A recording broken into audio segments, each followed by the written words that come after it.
Liquor కేసులో arrest అయిన BRS MLC కవితకు మరో షాక్ తగిలింది. తీహార్ జైల్లో జ్యుడిషియల్ కస్టడీలో ఉన్న ఆమెను సీబీఐ అరెస్టు చేసింది. ఇటీవల కోర్టు అనుమతితో జైల్లోనే కవితను ప్రశ్నించారు సీబీఐ అధికారులు. తాజాగా అరెస్టు చేసినట్టు ప్రకటించారు. ఇప్పటికే ఈడీ అరెస్టు చేయడంతో తీహార్ జైల్లో రిమాండ్ ఖైదీగా ఉన్నారు కవిత. రెగ్యులర్ బెయిల్ కోసం రౌస్ అవెన్యూ కోర్టులో పిటిషన్ దాఖలు చేశారు. ఈ నెల 16న దీనిపై విచారణ జరగనుంది.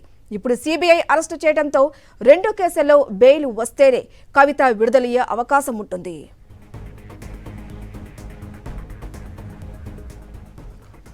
మరింత సమాచారం మా ప్రతినిధి వెంకటేష్ అడిగి తెలుసుకుందాం. వెంకటేష్, ఇటీవల చూసాము కవితని జైలులోనే విచారించింది సిబిఐ.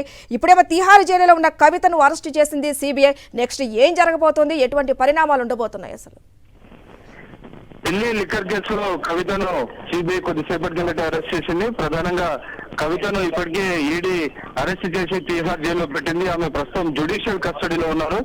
సో జ్యుడిషియల్ కస్టడీలో ఉన్నటువంటి నేపథ్యంలో సిబిఐ గత 5వ తేదీన ఈ నెల 5వ తేదీన తిహార్ జైల్లోనే సిబిఐ అధికారులు కవితను విచారించారు. ఈ సందర్భంగా ఈ మొత్తం వ్యవహారంలో కవిత, కేజ్రీవాల్ కలిసి కుట్ర చేశారని ప్రధానంగా సిబిఐ అనుమానిస్తుంది. ఆ మేరకు కొన్ని ఆధారాలు కూడా సేకరించింది. సో ఆధారాలు సేకరించినటువంటి నేపథ్యంలో ఆమె పాత్రకు సంబంధించినటువంటి విషయాలను మరింత ఇన్వెస్టిగేట్ చేసేందుకు, వాటిని ఎస్టాబ్లిష్ చేసేందుకు కవితను అరెస్ట్ చేసింది. ఆ మేరకు రేపు ఆమెను కోర్టు ముందు ప్రవేశపెట్టేటువంటి అవకాశం కనబడుతుంది. అరెస్ట్ చేసిన 24 గంటల్లో కోర్టు ముందు ప్రవేశపెట్టాలి కాబట్టి ఆ మేరకు కోర్టు ముందు రేపు ఆమెను ప్రవేశపెట్టేటువంటి అవకాశం ఉంది. ఆ తర్వాత సిబిఐ తన కస్టడీకి కోరేటువంటి పరిస్థితి కనబడుతుంది. ఇప్పటికే కవిత ఈడీ కస్టడీ పూర్తయిపోయి జ్యుడిషియల్ కస్టడీ ఉన్నటువంటి పరిస్థితుల్లో ప్రస్తుతం సిబిఐ అరెస్ట్ చేసి ఆమెను అక్కడికి కోర్టు ముందు ప్రవేశపెట్టబోతున్నటువంటి పరిస్థితి. సో మొత్తం ఈ వ్యవహారంలో కవితకు మరిన్ని చిక్కులు ఎదుర్కోబోతున్నాయి. ఇప్పటికే ఆమె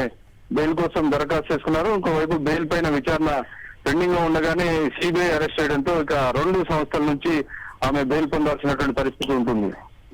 ఎస్ వెంకటేష్, మరి రెగ్యులర్ బెయిల్ కోసం రౌస్ అవెన్యూ కోర్టులో పిటిషన్ కూడా దాఖలు చేశారు, మనం చూస్తూనే ఉన్నాం.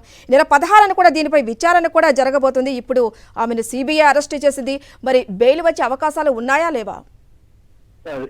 కవితకైతే కష్టాలు మరింత మొదలుతున్నటువంటి పరిస్థితి. ఒకవైపు ఇప్పటికే ఈడీ ఆమెను అరెస్ట్ చేసి జైల్లో పెట్టినటువంటి నేపథ్యంలో తాజాగా సిబిఐ కూడా అరెస్ట్ చేసిన నేపథ్యంలో డెఫినెట్ గా ఆమెకు ఈ 2 సంవత్సరాల నుంచి గట్టి వ్యతిరేకత వ్యక్తమైనటువంటి పరిస్థితి మనకు కనబడుతుంది. ఎందుకంటే ఇప్పటికే మనీ లాండరింగ్ కేసులో ఆమె పాత్రకు సంబంధించినటువంటి ఆధారాలు సేకరించారు. అలాగే సిబిఐకి సంబంధించినటువంటి కేసులో ప్రధానంగా ఆధారాలు సేకరించి ఆమెను ఈరోజు అరెస్ట్ చేసినటువంటి నేపథ్యంలో డెఫినెట్ గా ఈ కేసులో ఇప్పటికిప్పుడు ఆమెకు బెయిల్ దొరికేటువంటి అవకాశాలు ఏమాత్రం కనిపించట్లేదు.